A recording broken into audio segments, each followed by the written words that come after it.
ერთ-ერთი ხელის შემშლელი რომ ჩვენ უფალთან ვიყოთ. და რა თქმა უნდა, აქედან გამომდინარე, ერთ-ერთი უმნიშვნელოვანესი ხელის შემწყობი, რომ ჩვენ ღმერთთან ვიყოთ და უქრისტეობის მტანჯველი განცდა ნელ-ნელა დაიკლოს და მეტად ჩვენი გული გახდეს გამცდელი ღმერთისა. ერთ-ერთი ხელის შემწყობი, უმნიშვნელოვანესი არის მოყვასთან ურთიერთობა.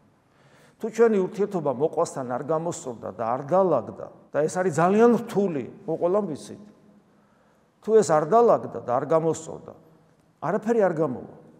და ამიტომაც არის, რომ აი სამრელო ცხოვრება, ზოგადად ოჯახი და სამრელო ცხოვრება, ეს ორი ყველაზე მნიშვნელოვანი და მე უკვე ამის მერე, თუ ადამიანი ოჯახში ცდილობს ამის კეთებას, რომ სიყვარული ისწავლოს მოყვასის და სამრელოში სწავლობს იმას, რომ მოყვასის სიყვარული ისწავლოს, მხოლოდ მერეა სანდო ესეთი ადამიანი, თუ ხედავთ, რომ ადამიანი იღწვის, თქვათ, ზოგადად გარეშე მეგობრებისთვის, თანამშრომლებისთვის, სამშობლოსთვის.